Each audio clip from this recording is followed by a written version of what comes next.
حرف الباء للإلصاق في بدء اللغة ولهذا تصحب الأسمان. با کے بیان کر رہے ہیں کہ حرف با جو ہے یہ الصاق کے لیے آتا ہے، الصاق اور اتصال کے لیے، ملانے کے لیے آتا ہے.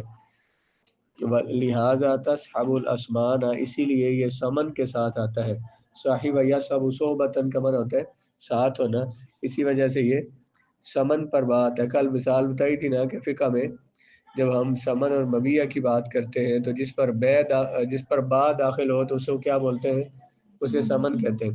مثلا جہاں تو پیسے کی بات ہو رہی ہے کہ میں نے یہ کتاب آپ کو 10 روپے کی بیچی، بے تو کا حاضل کتاب بے الف مثلا، تو وہاں تو نظر آ رہا ہے کہ الف جو ہے یہ سمن ہے. لیکن اگر ہم یہ کہتے ہیں کہ بے تو کا حاضل کتاب ابھی حاضل جوالی، میں نے تمہیں یہ کتاب بیچی اس فون کے بدلے میں. اب یہاں پہ دو جنس ہیں کتاب بھی اور جوال بھی، تو جس پر با داخل ہوئی ہے اسے ہم سمن بنا رہے ہیں، اور جس پر با نہیں آئی وہ کیا ہے؟ مبی ہے.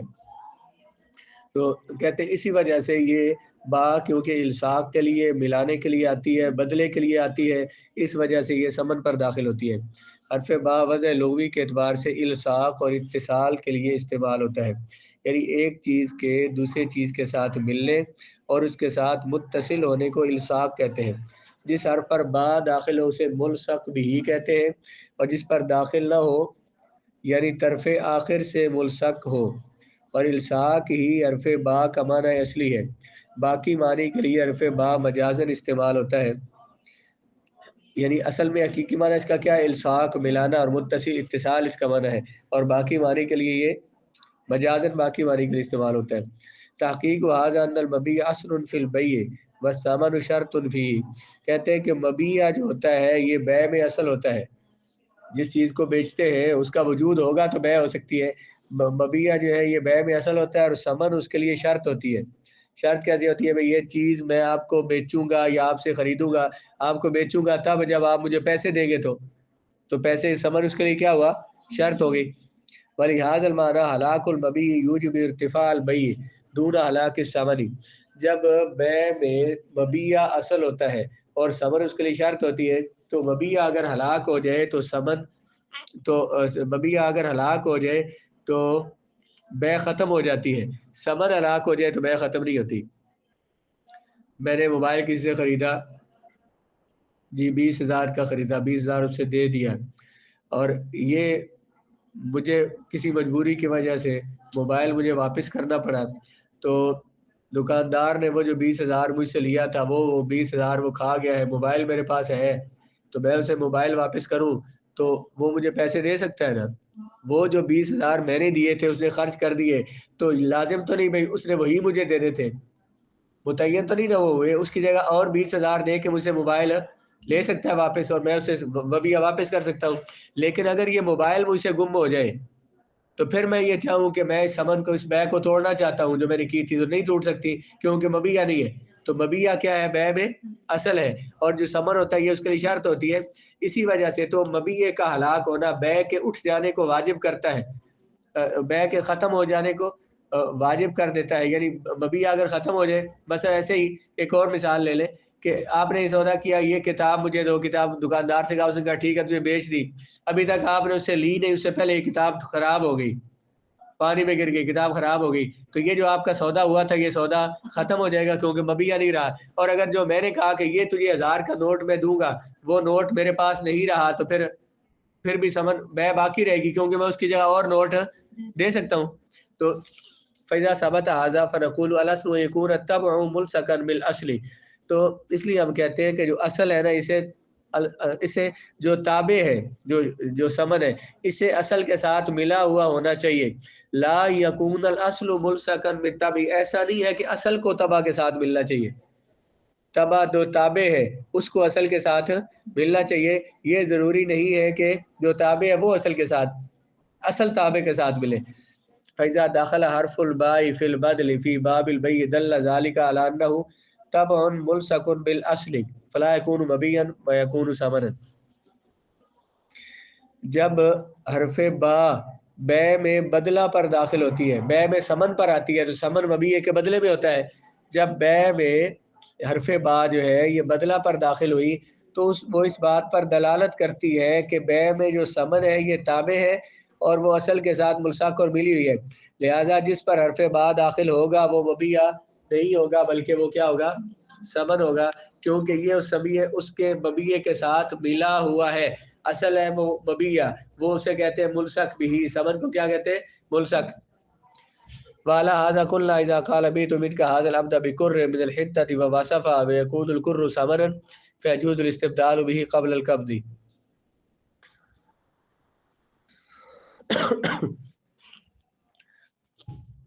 کسی نے کہا میں نے تجھے یہ غلام بیچا بکر من الحنطة، گندم کے ایک کر کے بدلے میں۔ کر 1.5 سا کا ایک پیمانہ ہوتا ہے جو اور کر ایک پیمانہ ہے جو 60 کا ہوتا ہے، ایک کفیز جو ہے 8 بکوک کا ہوتا ہے، تو 1.5 سا کا مطلب کتنا ہوا؟ 6 کلو کا۔ 1.5 سا کا ایک پیمانہ ایک کر کہتے ہیں، ہم نے کہا کہ کلو، میں نے تجھے یہ کتاب یہ غلام بیچا گندم کے 2 کلو کے بدلے میں، تو اس گندم کی صفت بھی بیان کی کہ گندم کیسی ہونی ہے، تو یکون الکر ثمرن، جس پر با داخل ہوا نا بکر من الحنطة، یہ جو کرن ہے گندم کا 1 کلو جو ہے یہ کیا ہوگا؟ ثمن بنے گا۔ فیجوز الاستبدال به قبل القبض، قبضہ سے پہلے اسے کسی دوسری چیز سے بدلا جا سکتا ہے۔ جب یہ کہا تھا یہ کتاب میں تجھے دوں گا، تجھ سے لوں گا، بدلے میں 1 کلو گندم دوں گا، تو اصل کیا تھا؟ مبیہ، ثمن اس کے تابع ہے، ثمن کیا بنا؟ 1 کلو گندم۔ تو جب تک میں نے یہ مبیہ وصول نہیں کیا تو ایسا ہو سکتا ہے کہ میں کہوں جی کلو گندم نہیں دوں گا، کلو چاول دے دوں گا تمہیں۔ اس مبیہ کو بدلا جا سکتا ہے، جو اصل ہے اسے نہیں بدلا جا سکتا، جو ثمن ہے اس کو بدلا جا سکتا ہے۔ اس کو اگر بدلنا چاہیں گے تو نئے سرے سے ایجاب قبول کرنا پڑے گا۔ مثلا کتاب کی آپ پینسل لینا چاہتے ہیں، آپ یہ کہیں گے یہ پینسل میں نے آپ سے اتنے خریدی، اس نے کہا میں نے بیچی، کیا ہو؟ ولو قال بيت منك كر من الحنطة ووصفها بهذا العبد يكون الكر مبيا ويكون العقد سلما لا يصح الا مؤجلا۔ کسی نے اگر یوں کہا میں نے تجھے گندم کا ایک کر بیچا، بھی تو من کا میں نے بیچا تجھے گندم کا ایک کر، کس کے بدلے میں؟ بهذا العبد، اس غلام کے بدلے میں۔ اب کیا ہوا؟ ثمن کون ہوا؟ غلام، اور مبیہ کیا ہوا؟ گندم۔ اب کہتے ہیں یہ بے مؤجل بن جائے گی، بے سلم بن جائے گی۔ وہ کیسے؟ ایک بندہ کہہ رہا ہے کہ میں نے تجھ سے گندم کی ایک بوری خریدی ہے اور اس کی صفت بیان کی اور اس غلام کے عوض، تو یہ گندم کا کر جو ہے یہ مبیہ ہوگا اور غلام ثمن ہوگا، یہ بے عقد سلم ہوگی، اور یہ بے تب تک ٹھیک نہیں ہوگی جب تک بے مؤجل نہ ہو، تاخیر کے ساتھ نہ کی جائے۔ بے سلم کیا ہوتی ہے بولا؟ ثمن پہلے دینا اور مبیہ بعد میں لینا، اس کو بے سلم کہتے ہیں۔ کہتے ہیں یہ بے سلم ہونی چاہیے کیونکہ اس میں بے سلم کی، لیکن بے سلم کے لیے ان شرائط کا پایا جانا ضروری ہے کہ جو چیز آپ بتا رہے ہیں اس کی، جو آپ نے چیز لینی ہے اس کی جنس معلوم ہو، نوع معلوم ہو، صفت معلوم ہو، مقدار معلوم ہو، کب آپ وہ دیں گے وہ چیز معلوم ہو، اور اس کی جس جگہ پہ دیں گے وہ معلوم ہو۔ مثلا میں آپ کو پیسے دیتا ہوں کہ آپ سے ابھی 2 مہینے کے بعد گندم ہوگی نا، تو ابھی آپ مجھ سے پیسے لے لیں 10,000 پہ، تو 10,000 کے میں آپ سے گندم لوں گا۔ اب وہ گندم جب پیدا ہوگی تو تب میں نے لینی ہے، پیسے میں نے پہلے دیے اور مبیہ میں نے بعد میں لینا ہے، اس کو بے سلم کہتے ہیں۔ اب اس میں یہ متعین کرنا ضروری ہے کہ کتنے پیسے آپ کو میں نے دیے، یہ متعین ہو، ثمن جو مبیہ لینا ہے، گندم لینی ہے وہ کون سی ہو، ایک تو گندم جنس بیان ہوگی، نو بیان ہونی چاہیے، گندم کون سی ہو، اس کی مختلف قسمیں ہوتی ہیں۔ یہ بھی ہو سکتا ہے کہ مثلا اس سال کی گندم ہو، پچھلے سال والی ہو، کون سی ہو، یہ صفت اور نو بیان کرنا ضروری ہے۔ پھر وہ گندم تم مجھے کہاں پہ دو گے؟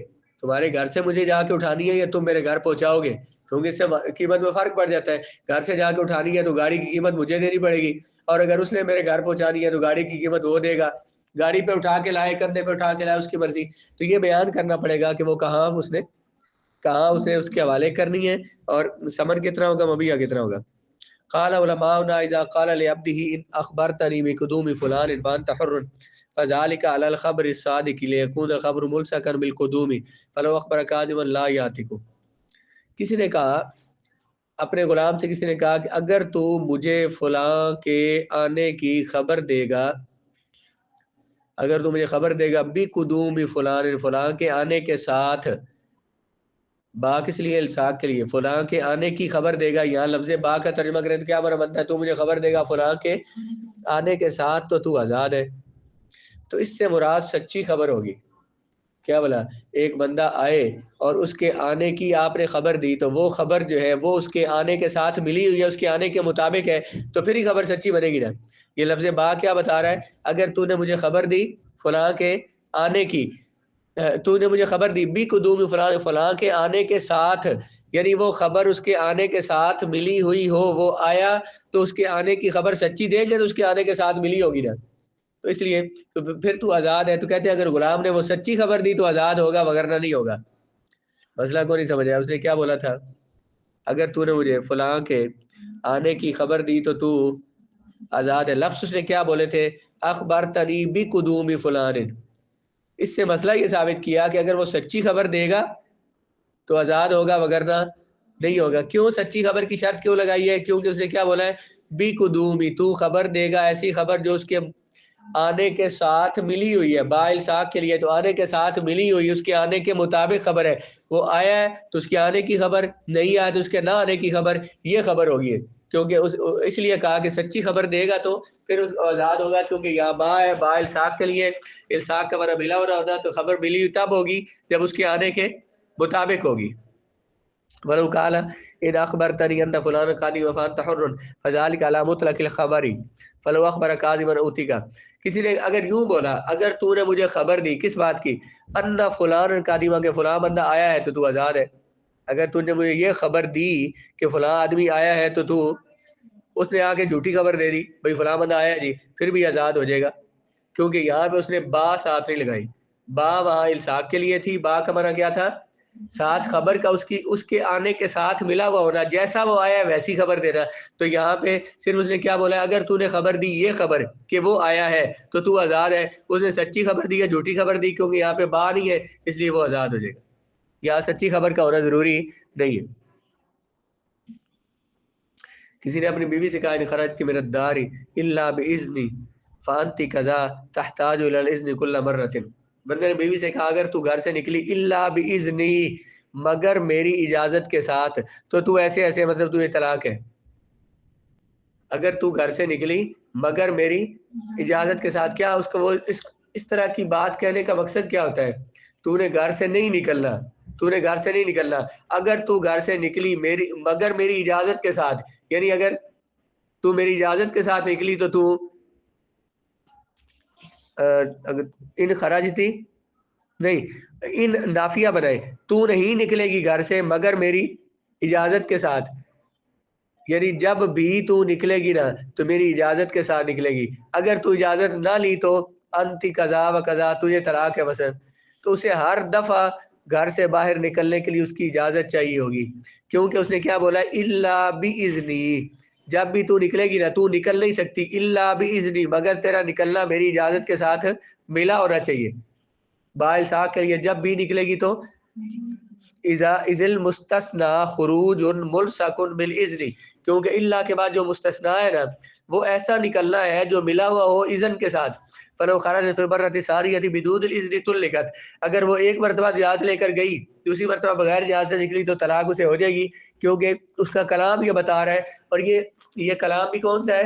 پہلے نافیہ آیا پھر اس کے بعد الا آیا ہے. یہ کلام ہے حصر کے لیے، یعنی کہ تاکید ہو رہی ہے کہ جب بھی تو نکلے گی نا ہر دفعہ تیرا نکلنا میری اجازت کے ساتھ ملا ہوا ہوگا. اگر بغیر اجازت کے نکلی تو طلاق ہو جائے گی. اور اسی مسئلے میں اگر اس نے یوں بولا ان خرجت من الدار الا ان اذن لك فذلك على الاذن مره، اس نے کہا اگر تو نکلی گھر سے الا مگر یہ کہ میں تجھے اجازت دے دوں، تو ایک مرتبہ اس سے اجازت لے کر گھر سے باہر نکلی تو اس وقت تو وہ بات پوری ہو گئی، طلاق نہیں ہوئی. آئندہ بغیر اجازت کے بھی نکلی تو پھر بھی طلاق نہیں ہوگی. کیونکہ یہاں پہ اس نے کیا بولا ہے؟ تو نہیں نکلے گی مگر یہ کہ میں تجھے اجازت دے دوں. مگر تیرا ایک مرتبہ نکلنا کس لیے اس کے لیے ضروری ہوگا اجازت لینا، اس کے بعد اجازت لینے کی ضرورت نہیں ہے. اس کا یہ کلام صرف ایک مرتبہ اجازت لینے پر محمول ہوگا، کیونکہ اسے نکلنے کے لیے صرف ایک مرتبہ اجازت طلب کرنا لازمی ہوگا، حتیٰ کہ اگر دوبارہ بغیر اجازت کے نکلے تو طلاق واقع نہیں ہوگی۔ یہاں با کے مسئلے میں با کا معنی کہ ہر نکلنا ملا ہوا ہوگا میری اجازت کے ساتھ، یہاں پہ وہ با الساق کے لیے نہیں ہے۔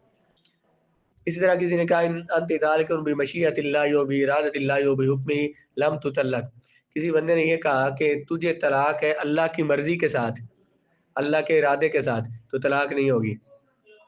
یہاں با اس نے بولا ہے بھی مشیت اللہ بھی ارادت اللہ، لیکن طلاق نہیں ہوگی، کیونکہ طلاق اللہ تعالیٰ کی مشیت اور ارادے کے ساتھ ملی ہوئی ہے۔ تو جب تک اللہ کا ارادہ نہیں پایا جائے گا اور طلاق نہیں ہوگی تو بندے کو پتہ کوئی نہیں اللہ کا ارادہ ہے یا نہیں۔ طلاق ملی ہوئی اللہ کے بھی مشیت اللہ کے ارادے کے ساتھ، تو بندے کو پتہ ہے نہیں ہے کہ اللہ کا ارادہ ہے یا نہیں ہے، اس لیے طلاق واقع نہیں ہوگی۔